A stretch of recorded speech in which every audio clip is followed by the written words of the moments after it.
Do do do do do do do do do do do do. All right. Now while we cooking, we could absolutely have this on.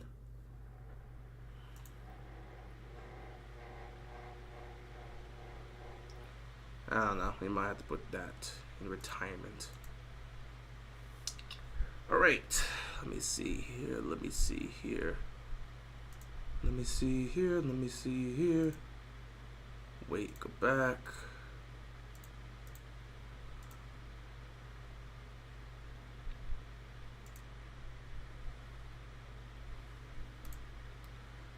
Add a few things. Da, da, da. Da, da, da.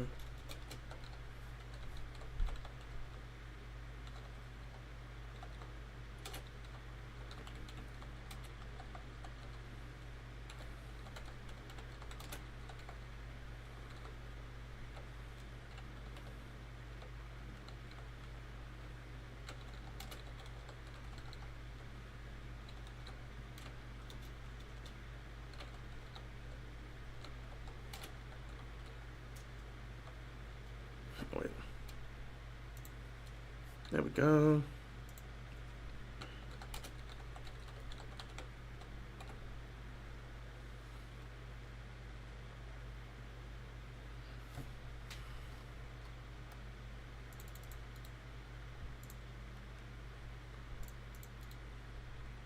Could always put the teams, but nah. This should be as quick as we can make it. I don't really have much to say here. Last but not least, let me go here. Move this. And we'll go right here. And this should be fun. Oh, that hurts. I spent so much. But it is what it is. I ain't really gonna trip. I am not gonna trip.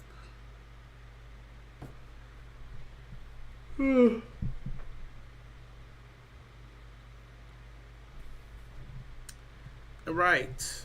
I'm gonna get this out the way as quickly as I possibly can. This is gonna feel more like a video than a live stream. Ladies and gentlemen, boys and girls, children of all ages, what is going on, everybody? Hope you guys are enjoying your day. So, tomorrow kicks off the beginning of the end, the NFL playoffs. Wildcard weekend is here, and we're starting off with some incredible games on Saturday. You'll go into Sunday, and you'll have one great Monday Night Football game.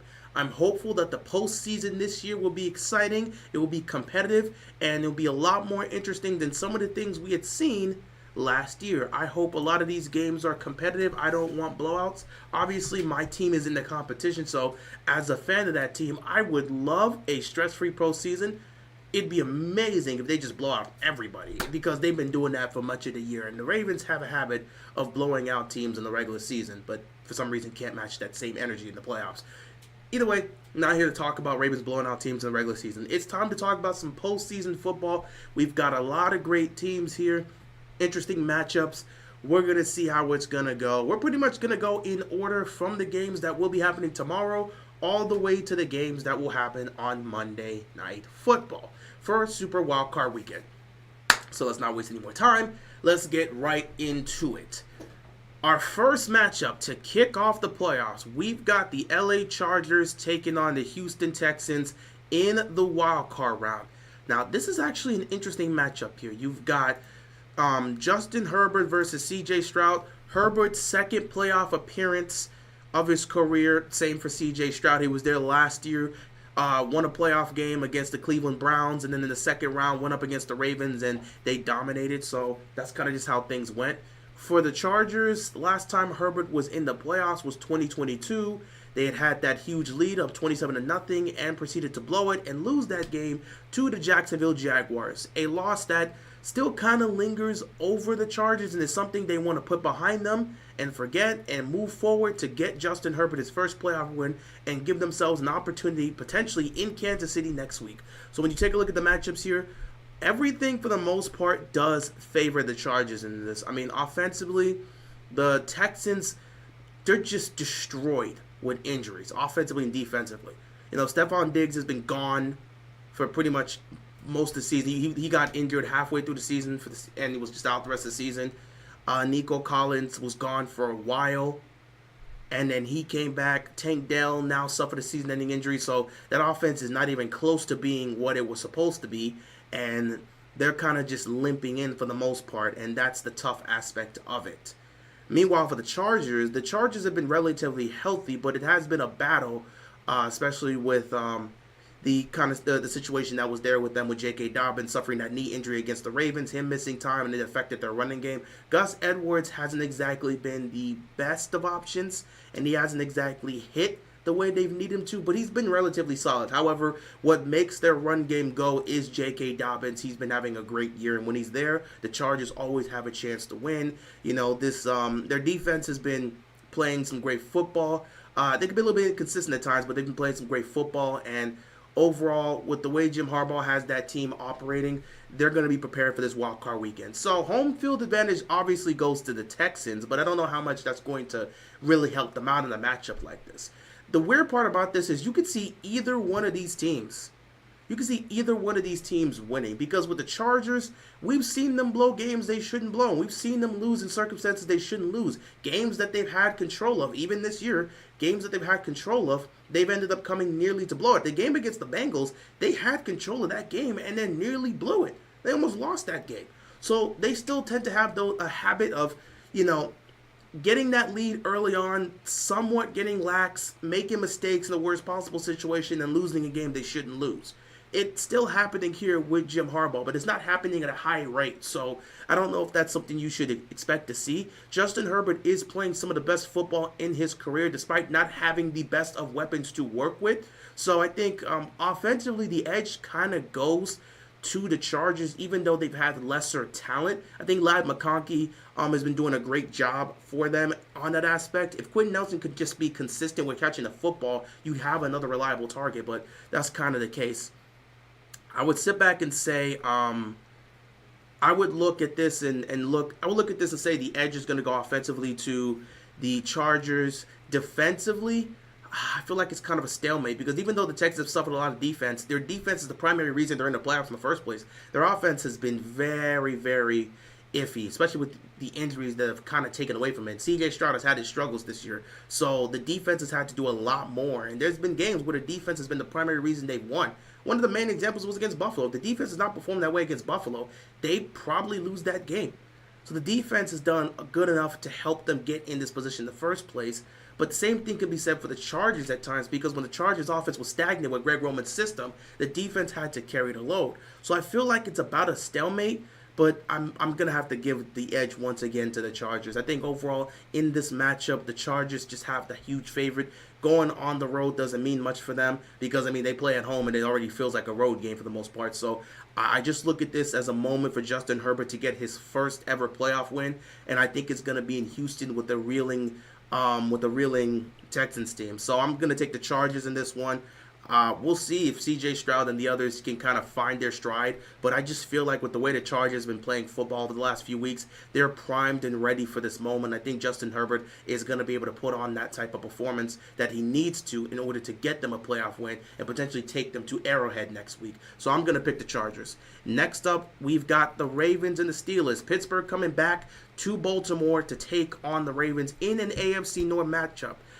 This is going to be really interesting. Obviously, Pittsburgh came to Baltimore a few weeks back on, the 21st, and that was an interesting game. Baltimore ultimately got the win. They won by 17. It was a game that really felt like it can go either way, because early on, the Steelers had opportunities to seize the momentum the way they did in Pittsburgh when they caused fumbles and recovered it. Back when they faced off against the Ravens in Week 11 in Pittsburgh, the second play, they forced Derrick Henry to fumble the ball, and that completely changed the entire outlook of the game. They had a chance to do that twice. They got a strip on Lamar. Stanley got beat on the block, and they led to a strip on Lamar, but Stanley got the ball back. And then on the punt return, the Ravens were returning again. The ball gets fumbled, and they have an opportunity to take it there.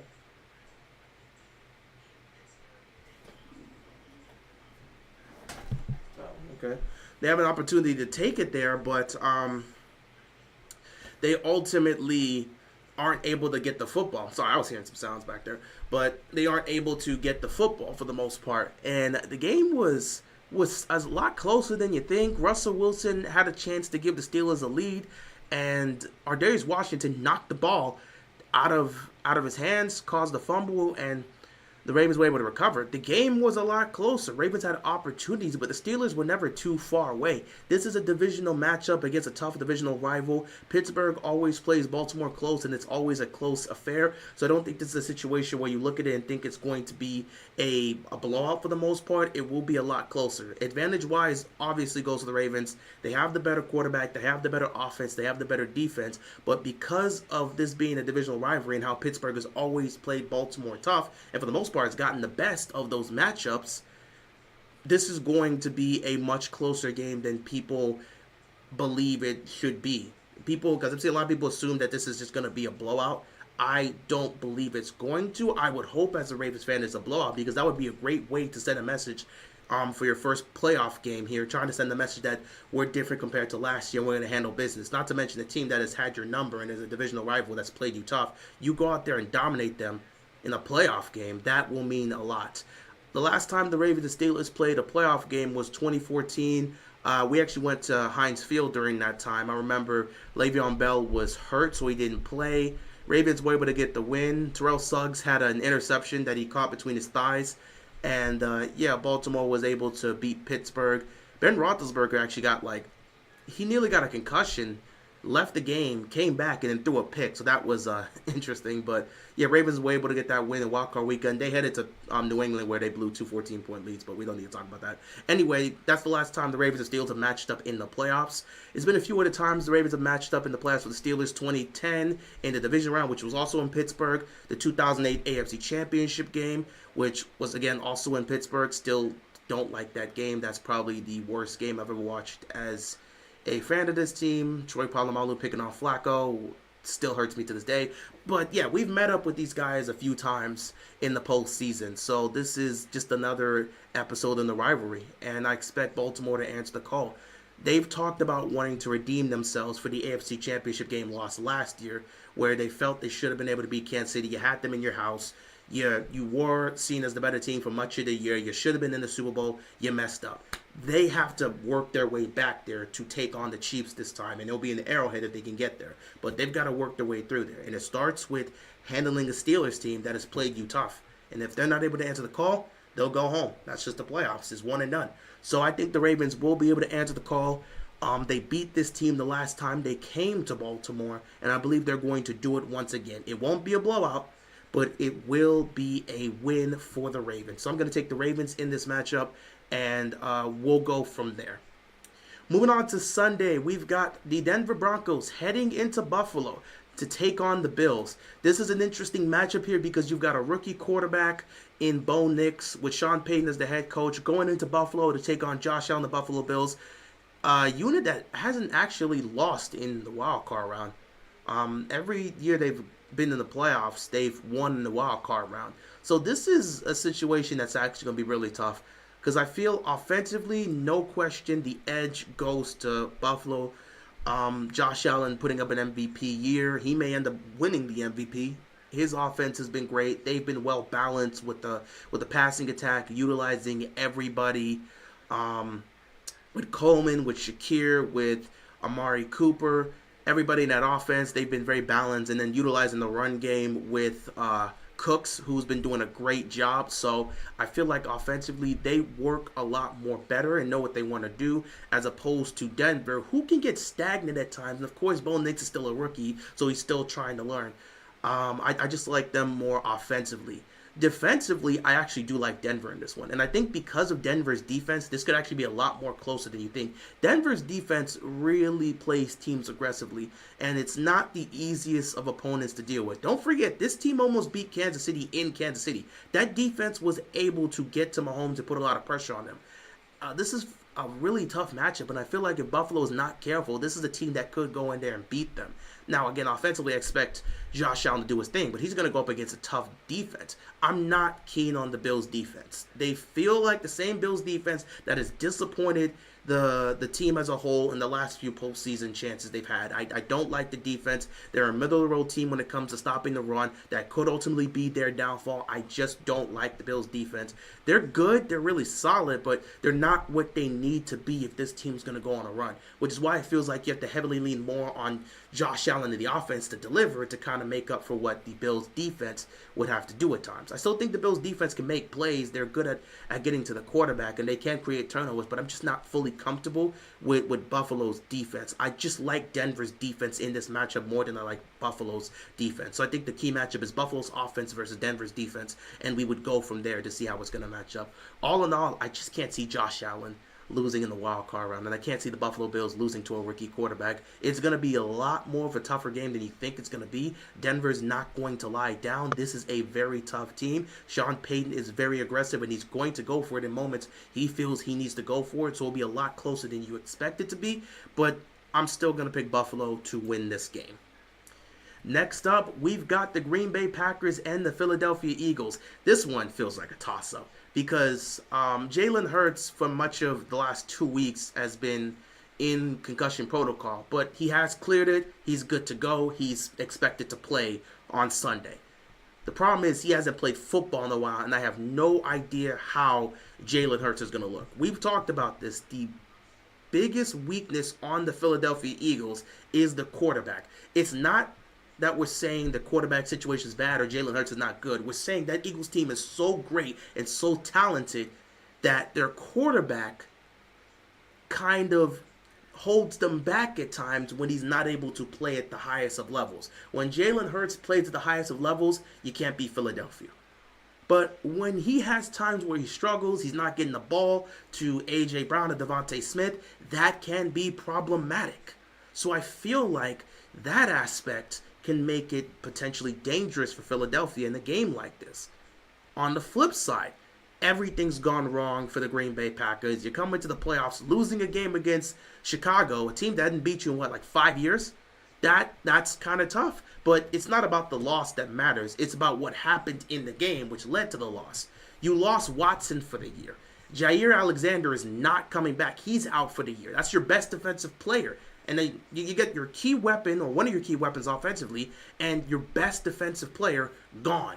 And then Jordan Love, he had injured his elbow or something, injured something on his arm in that game. I don't know what his condition is heading into this game. Obviously, he's going to play, but is that going to be an injury that's going to affect him? Because he did injure his throwing hand or injured his throwing elbow. Is that something that's going to affect him?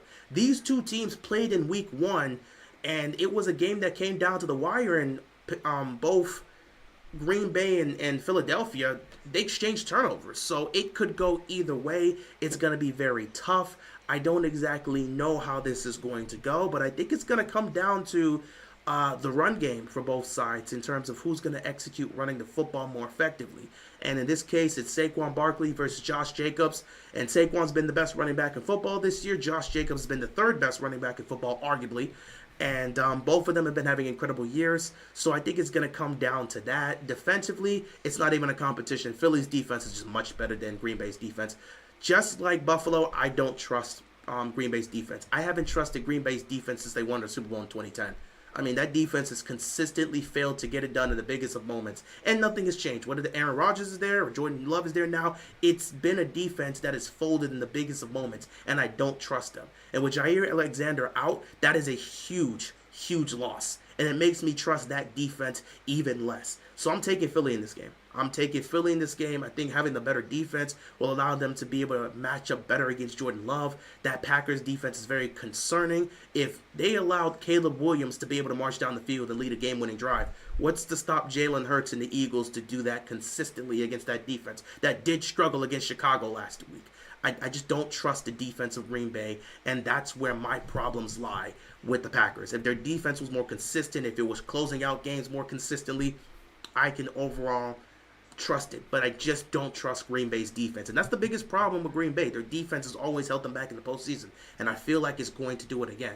Now, who knows? Maybe Jalen Hurts comes out rusty, turns the ball over, and the Eagles' offense looks sluggish. If that happens, Green Bay can take advantage. But I just think with Saquon, they're going to lean on him more and try to slowly work Jalen Hurts back into being comfortable.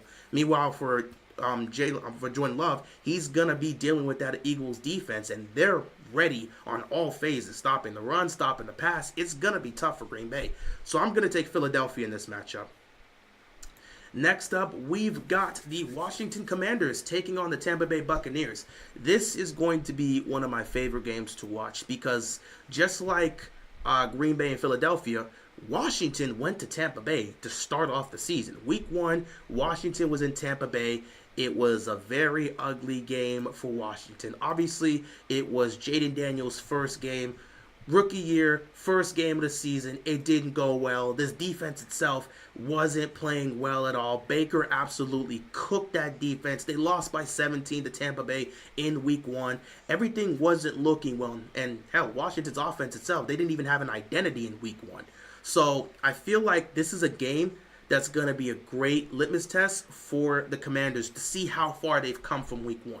Because in week 1, you looked at it and just thought, man, it might be another year for the Commanders, just not looking great against these teams and just performing poor. But this was a young team that needed the proper time to just slowly get adjusted. Like I said, these are young guys. These are young guys. It's not like there's a lot of veterans on the Commanders. So these guys had to figure out how to play together, how to be more consistent as a unit, and get it going. And Jaden Daniels had to get adjusted to the NFL, this being his rookie season. So where the Commanders were at the beginning of the season compared to where they were now, it's night and day. It's light years ahead. You've seen so many great moments from the Commanders, so many comeback wins from the Commanders. Offensively, this is where things get tough. Honestly, I feel that the advantage offensively, I don't think there's an advantage offensively for either team. I think it's dead even. Because, again, your best weapon on each side, Terry McLaurin for the Commanders, Mike Evans for the Bucks. You're going to have weapons here and there, secondary guys that can be consistent for you. Obviously, Zach Ertz. You're going to have De'Ami Brown. You're going to have, who else do I want to put? Brian Robinson. You have a few weapons the Commanders can use because, again, the offense has been very great. Zacchaeus as well, if I want to throw this out here. The Commanders, for the most part, their offense has weapons, and these weapons have been able to respond in these moments. Meanwhile, for Tampa Bay does have weapons, but I think the biggest aspect as to why I can't give them the edge is because of what they lost in Chris Godwin. If Godwin was here, no question they get the advantage. But Mike Evans has been their main guy since Godwin has gone down, and it's taken away a lot from the offense, but they're still good enough to compete. So I don't know if there's a clear advantage offensively between Washington and Tampa Bay. It might be close. Defensively, Tampa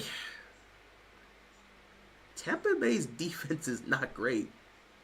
Tampa Bay's defense is not great. They struggle at times. They can really struggle at times, and it can put Baker in a bad situation knowing his defense is not out there consistently making stops. Their defense isn't great. The Commanders' defense has improved compared to week 1, but it still has issues in the back. They're not great in coverage. Other than Marshawn Lattimore, you're not seeing consistent play from the secondary. What is it? I think I'm Senstill. He's been solid, but St. Juice has just been a problem, and just in the backfield there, it hasn't been great. Obviously, the linebacking core with Bobby Wagner has been fantastic, and their front seven's been doing a great job in putting pressure on a quarterback. So I think the defense for the Commanders, they're still growing. It's year 1 of this operation, so they will be looking to invest in the defense, but there's just clear weaknesses in the defense. And the same for Tampa Bay. They're just not great in stopping the pass at times, and they can also be sluggish.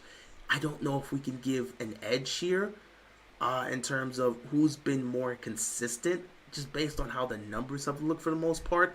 An argument can be made Tampa Bay's been a little bit more consistent defensively than the Commanders, but it's not by that much. And then when you compare their quarterbacks, Baker Mayfield and Jaden Daniels is going to be Offensive Rookie of the Year. He's had a fantastic year as a rookie for the Commanders. And then Baker Mayfield, it's going to be unfortunate because of what he had to go up against, especially this year with the quarterback play. But Baker Mayfield had an amazing year, threw for 40-plus touchdowns and really balled out this year and won the division in back-to-back years, which needs to be emphasized. Baker's having an incredible year, so he's not to be underestimated.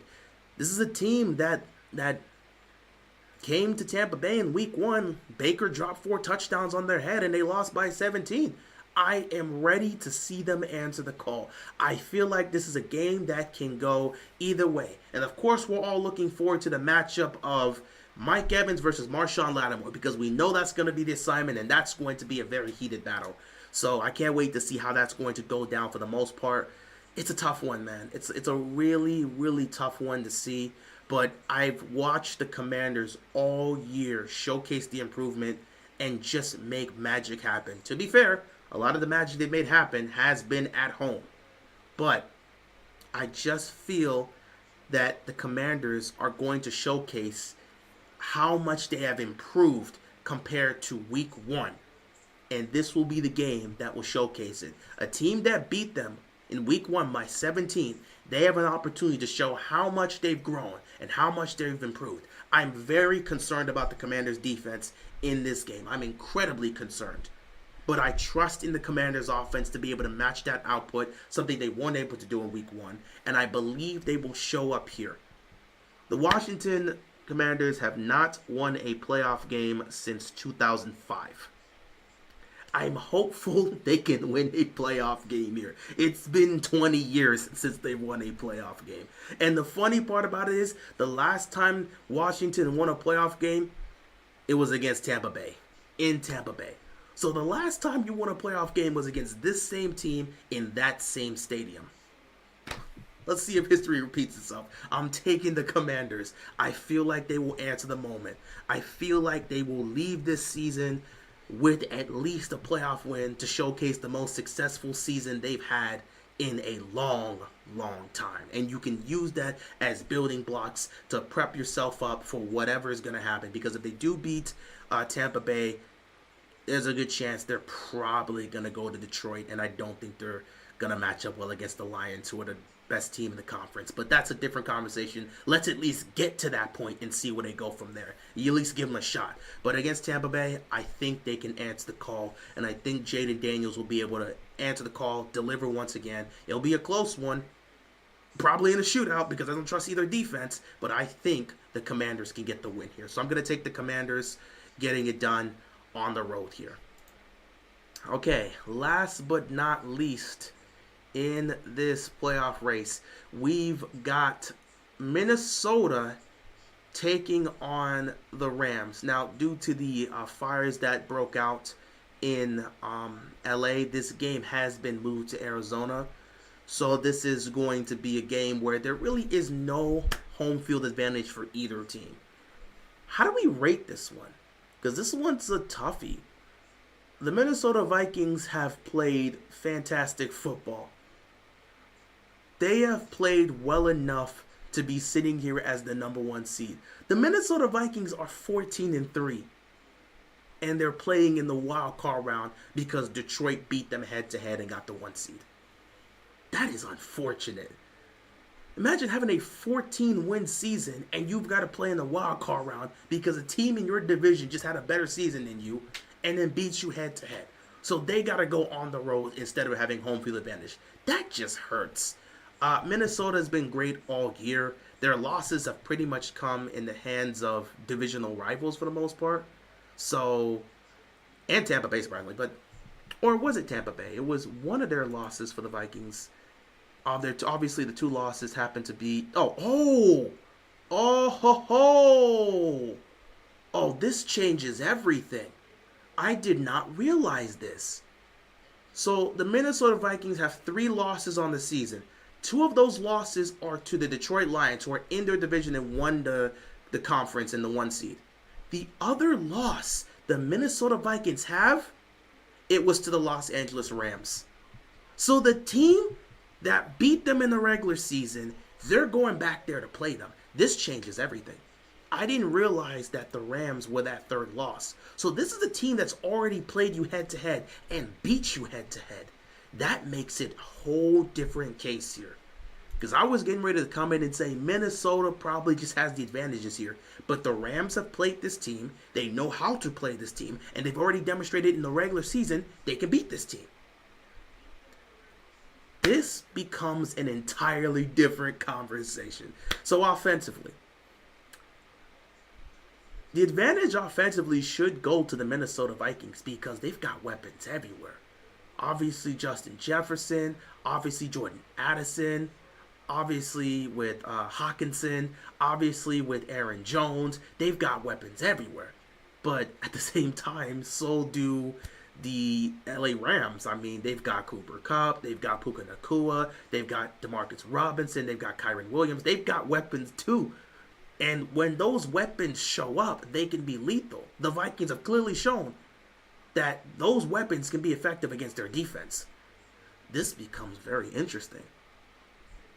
From an offensive standpoint, the weapons are about equal to an extent. But I give a slight edge to Minnesota because Jefferson and Addison, you know what? It's not even just Jefferson and Addison. The aspect of Aaron Jones versus Kyren Williams is the kind of element that kind of gives the advantage to the Vikings. But from a quarterback perspective, the advantage clearly goes to the Rams with Matthew Stafford. Matthew Stafford's one of the best quarterbacks in the game. He's potentially a future Hall of Famer himself. He's already won a championship with the Rams. He has the postseason experience. Sam Darnold's about to play in his first ever playoff game of his career. So this is about to change. We've never seen Sam Darnold in the playoffs. We don't know how he's going to play. We've seen Matthew Stafford in the playoffs. He's won a Super Bowl. So the experience goes to the Rams. But the advantage offensively kind of leans more towards the Minnesota Vikings. Defensively, the advantage again leads to the Vikings. The Vikings have been great defensively. The Rams at times has been great defensively. It hasn't been as consistent as you want it to be. But for the Vikings defense, they have been great defensively against everybody except Detroit and that one moment where they lost to the Rams. So this is a matchup where the Vikings have the advantage. But you can't flat out pick the Vikings because the Rams has already shown they can beat this team head to head. When they faced off in week 8, the Rams won the game. So they've shown they can beat this team. And it's not like the Vikings were injured. They were healthy. They had their guys and still lost. This becomes tough because it comes down to whether or not you trust Sam Darnold in this moment. And I've been one to say all season, Sam Darnold is having a great game. But what Detroit's been able to do, and if you go back and look at that game, I guess what the Rams have been able to do is put consistent pressure on Sam Darnold. I have said, if you put consistent pressure on Sam Darnold, he is going to start to crumble. And if he starts crumbling, he will make mistakes. He starts missing throws. He starts turning the ball over. It makes it very tight for him. That is the key. You put consistent pressure on Sam Darnold, he starts to fold. Detroit has showcased that twice now. If you can consistently pressure Sam Darnold, he's going to start to slowly crumble. He's going to be missing throws. He missed throws to Justin Jefferson, multiple throws in that game against Detroit because they were able to consistently get pressure on him. He ended up throwing a pick because they were able to consistently get pressure on him. That is how it is going to be for the Rams. If they're going to win this, they have to be able to consistently get pressure on Sam Darnold. This is a tough one. I don't know where to go with this one. This is easily the hardest one out of all of these picks because it really could go either way. And there's really no home field advantage because, again, they are playing in Arizona due to the fires in LA. So who do you go with this matchup? The advantage is clearly with the Vikings, but I just trust the postseason experience of Matthew Stafford. That's what is getting me. I don't know how Sam Darnold's going to look in a playoff game.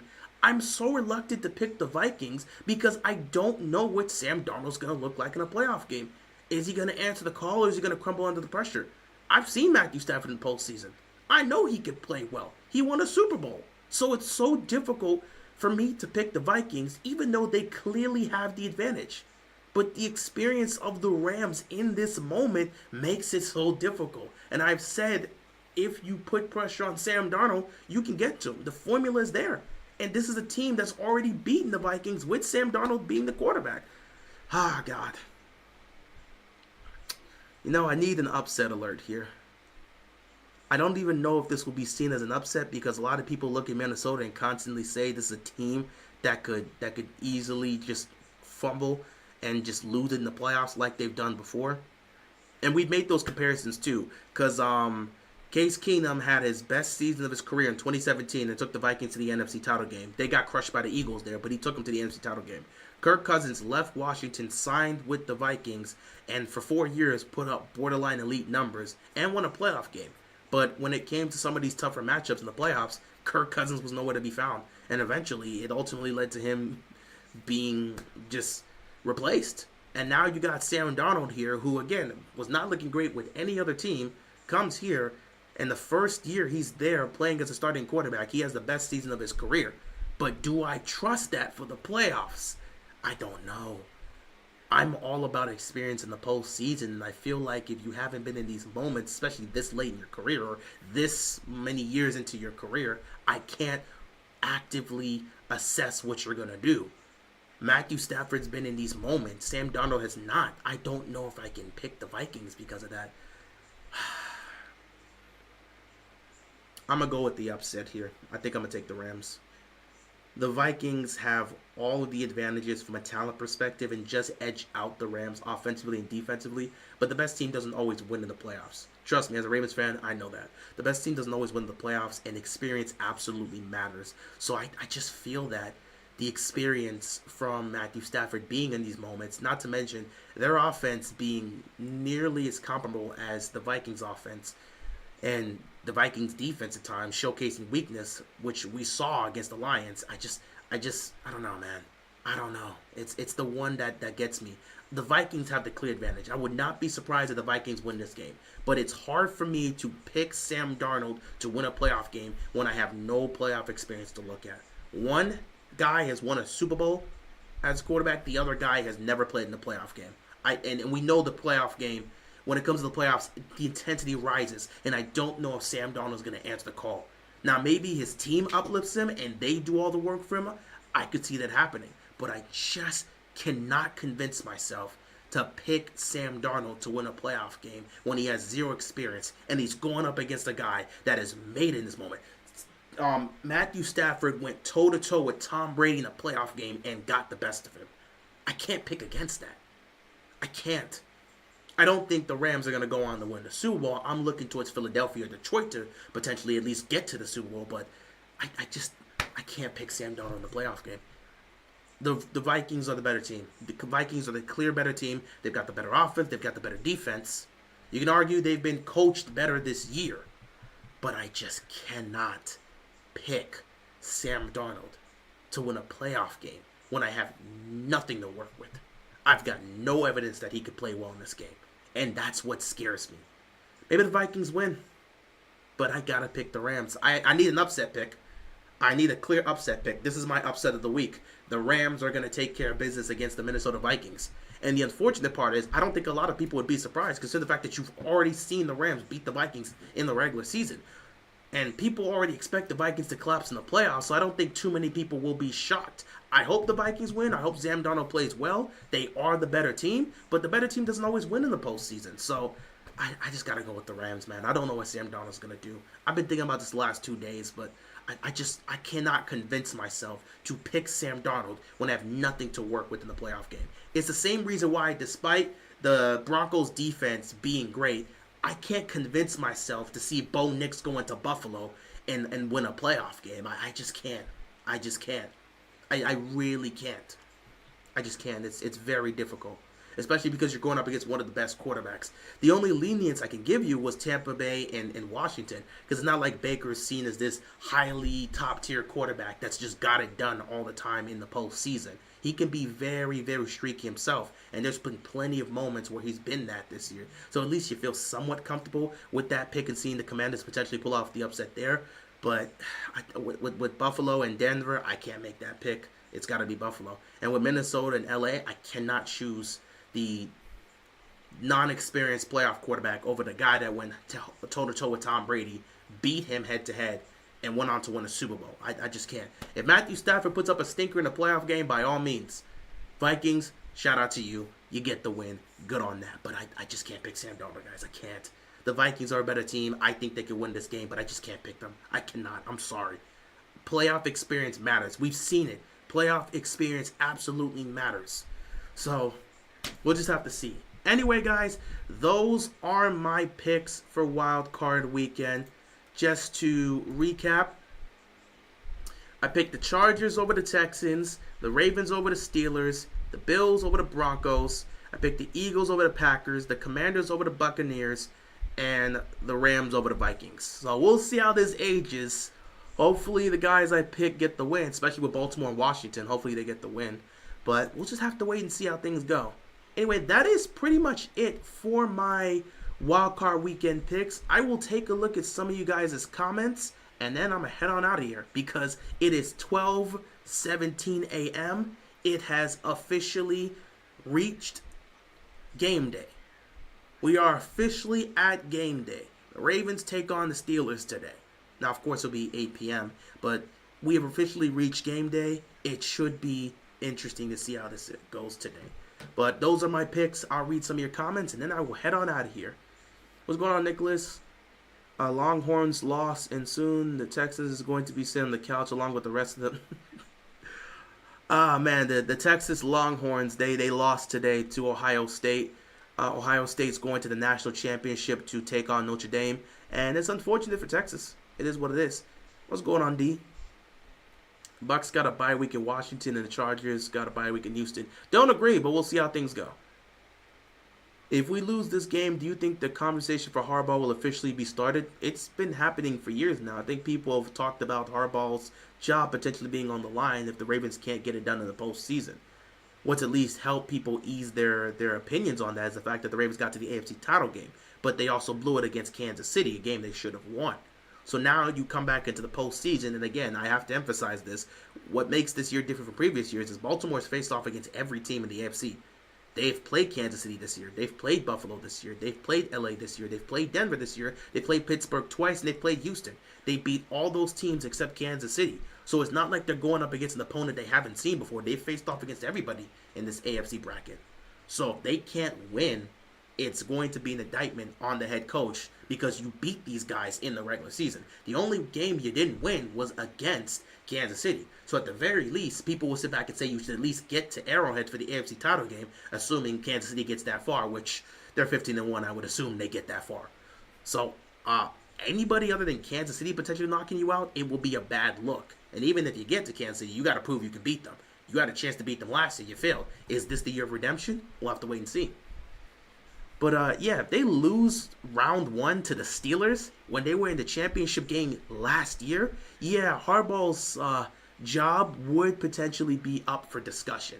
I don't know if they would officially make that move, but you can't go from the championship game, have the same team, and then all of a sudden you lose in the first round to a team that you had beaten by 17 3 weeks ago. That's just not a good look. You better not lose this game. Yeah, Baltimore should not lose this game. All I know is that the NFL playoffs will be absolute cinema. It should be. We'll see what happens. I'm just happy to see Notre Dame, Ohio State championship. I'll probably take Ohio State in that one. I don't fully know if I trust Notre Dame.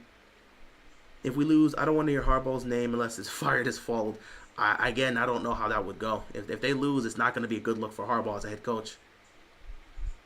You got the Chargers. Yeah, I got the Chargers as well on that one. My Texans are cooked even if they beat the Chargers. Well, depending on how things go, if everybody handles business the way it's expected, the Texans will be going to Kansas City for the second round.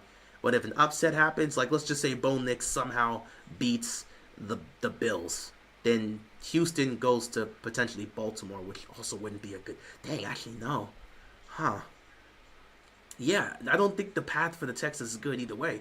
They're either going to go to Kansas City, go to Buffalo, or go to Baltimore, and they can't beat any one of those teams. So, yeah, I don't know if it's a good... Yeah, Houston's not in a good situation, man. They're not. But who knows? I believe the Ravens can make a run. I expect them to make a run. Again, you won the championship game last year and blew it on a chance to go to the Super Bowl. I hope you would redeem yourself. I hope they haven't forgotten that. I assume they're going to be able to make a run, but they got to go out there and win the games. In my opinion, this is Lamar Jackson's last viable chance to win a Super Bowl. They're relatively healthy, no excuses. This won't be the last chance he has to win a Super Bowl. He's 28 years old. The man could probably play another 10 years for Baltimore. I mean, Flacco's still playing football to this day. So, again, Lamar is young. He's still in his prime. I think we forget Lamar was drafted very young. He came to the Ravens at 20 years old. So, again, he's in what, year 7, year 8? He has plenty of football left to play. This is not his last viable chance to compete. He's going to have plenty of other opportunities. But the thing is, you don't want to keep looking towards the future and say, I'll have an opportunity there, I'll have an opportunity there. No, the opportunity is right now. You can't predict the future. It'd be best to win now. Just like it was best to win last year and they blew it. This time you have a chance to redeem yourself. Handle your business. Yeah, the Chargers choked mainly because of Brandon Staley. Jim Harbaugh won't do that. We hope he won't do that, but we have to see. I hope his bad dreams about the boogeyman Mahomes don't affect him. Sure. Ravens should win. Steelers don't have momentum. Again, everyone is clearly seeing that the Ravens have all the momentum in the world. The Steelers don't. Baltimore's coming into the playoffs on a 4-game winning streak, which included them beating Pittsburgh head-to-head. Pittsburgh's coming into the playoffs on a 4-game losing streak, and that 4-game losing streak cost them the division. Meanwhile, Baltimore won the AFC North. So everything's pointing towards the Ravens going up and Pittsburgh going down. But that doesn't matter in a playoff game. It's 0-0 in a playoff game. It's win or go home. Pittsburgh can put all those 4 games away. They can put them aside and just focus on beating a divisional rival. They're not going up against Kansas City. They're going up against a team that they know, a team that they know how to play, a team that they have consistently beat. So you can just assume because the Steelers don't have momentum that all of a sudden they're going to go into Baltimore and get whipped again. But that's not how it goes. It's a divisional rival. This is going to be a tough game no matter what. So it's going to be close no matter how you look at it. What's going on, Deshaun? What's going on, Darth? Not gonna lie, I would rather play the Chargers than the Steelers. No, I prefer to play the Steelers. I prefer to play the Steelers because I wanted this path. If they were going to go on a run, beating your divisional rival would be the best way to start. I feel confident that they could beat either one of these teams because they did. They beat the Chargers head-to-head. They beat the Steelers head-to-head. I feel comfortable. If LA would have walked in the first round, I felt we would have been able to beat them because we already did. So it didn't matter to me who we picked, but I prefer the Steelers because you want to be the divisional rival in the playoffs. And it's not like we beat them the first time around. It's 1-1. So it's not like, oh, the concern that it's tough to beat a team 3 times. There's no concerns there. We're 1-1. They beat us at home. That's right. They beat Baltimore in their house. We beat them in our house. So now it's time to settle the tiebreaker. Not a blowout, but as long as they use Henry. Derrick Henry is the key to winning. I mean, it's clear as day. The dude rushed for 1,900 yards. He has, 16 touchdowns. The Ravens are undefeated when they give him the ball when he rushes for 100 yards. The Ravens are undefeated. Now, I'll continue to stay this stat. The Ravens this year, they are 9-0 when Derrick Henry has rushed the ball for over 100 yards. That includes them being 5-0 against this current playoff bracket. They beat Buffalo this way. They beat the Chargers this way. They beat the Texans this way. They beat the Broncos this way. And they beat the Steelers this way. Their average margin of victory in those games, it's about 20, maybe even 21. They beat those guys by a wide margin running the football. They have the tools. They match up well against anybody in the playoffs. It's just about them going out and executing. If they can't execute, that's on them. But it's never been an issue for Baltimore. It's like, oh, they're just not good enough. No, they're good enough. It's just the times they don't execute. They get in their own way. They get in their own head, they start doing too much, and they move away from things that have been working for them. There's no need to do that. It's January football. It's cold. You've got this guy in Derrick Henry who's going to be a future Hall of Fame running back. Utilize your weapons. I don't see why it should be overly complicated. This is one of those moments where football should be simple for them. It's cold outside. This guy's, he's 6'5", 260? And he can outrun most of the people in the NFL. He is a wrecking ball. Not only that, in NFL history, Derrick Henry is 3rd all-time in rushing in the postseason. This guy's always had success in January. The formula is there to win.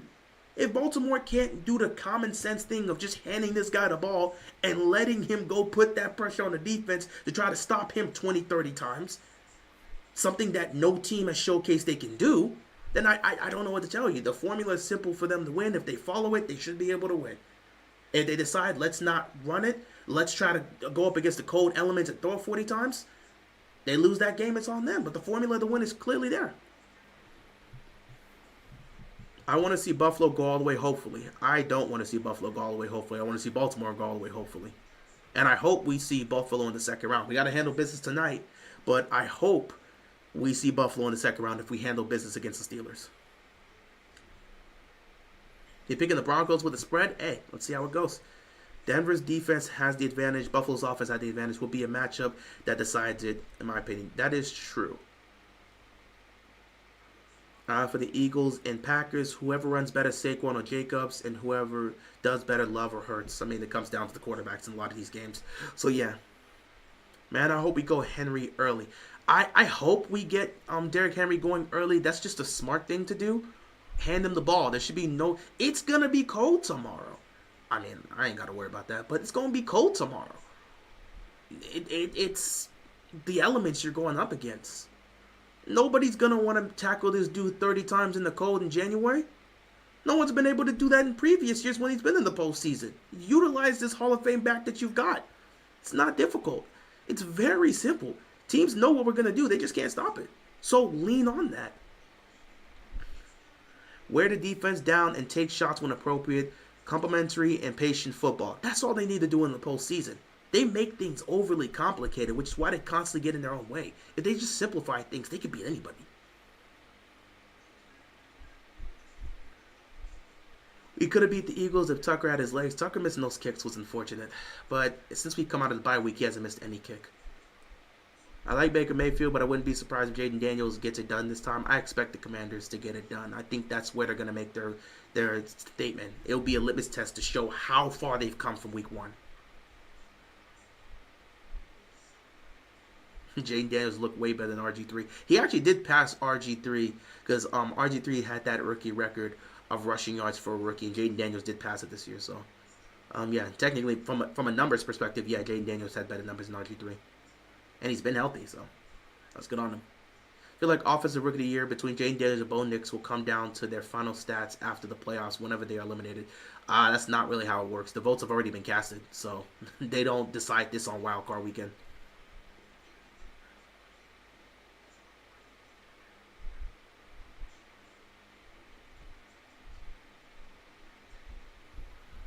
I picked the Vikings. I'm rooting for Sam Darnold. We'll see what happens, man. We'll see what happens. Rams can definitely win, but in a neutral site, I think it makes it more interesting. It can go either way, honestly. But we'll have to see. Sam Darnold will either re-sign with Minnesota or leave in free agency, depending on what happens. He might, if he's played well enough, honestly, to get a contract from anybody. I don't know what the Vikings are going to do because they still have J.J. McCarthy. I think you could potentially try to franchise tag him, keep him here for another year. Maybe, at best, you sign him on a 2-year deal while J.J. McCarthy recovers from his injury and gets up to form. You know, kind of like Aaron Rodgers, Jordan Love. Give the guy a couple years to develop and then give him the starting job. But, yeah, we'll see what happens. Where would Pittsburgh go if they upset Baltimore? First of all, I'm not thinking about Pittsburgh upsetting Baltimore. I don't see that happening. But since you asked me the question, they'd most likely to go with the Kansas City unless Bo Nix upsets Buffalo and wins. Because Pittsburgh's a 6 seed, they'll play the 1 seed. The Chargers, Ravens, Bills, Eagles, Bucks, and Rams. That's okay. I have every one of those picks except I said the Commanders beat the Bucks.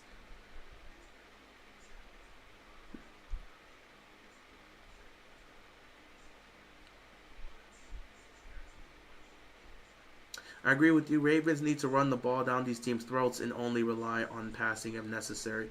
The formula is there. Again, run the football, initiate the play action passing game from this run game, and go from there. They've got weapons. Zay Flowers is not going to play in this game, unfortunately. If he's able to go next week, which is a good chance, then they will use him next week if they do advance. But he will not play for this game. But it's not like they don't have other weapons to utilize. They've still got Rashad Bateman. They've still got Mark Andrews. They've still got Isaiah Likely.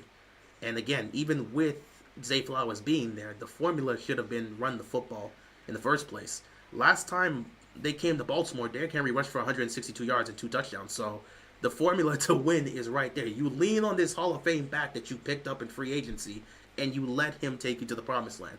Pittsburgh showcased they couldn't stop him last time. And Baltimore should have done that in the first matchup, but they just stopped running the ball with Derrick Henry, which is ultimately what led to them losing in Pittsburgh. This time around, they ran the ball with Derrick Henry and won by 17. So I would assume in the playoffs you do the same thing. All I've heard all season is they brought this guy here for the postseason. They didn't run the ball in the AFC title game against Kansas City. What do? They go get Derrick Henry to prepare for the postseason. He's here because they want to run the ball in the postseason. That's what Baltimore always wants to do. They want to run the ball in the postseason. He's here. He's had a great year. He's healthy. The team's relatively healthy. Go win. That's it. I don't have anything else to say about that. Go win. So yeah, with that being said, guys, that is it for me. Playoffs officially kick off today because it is the 11th. It's 12:30, but it is the 11th.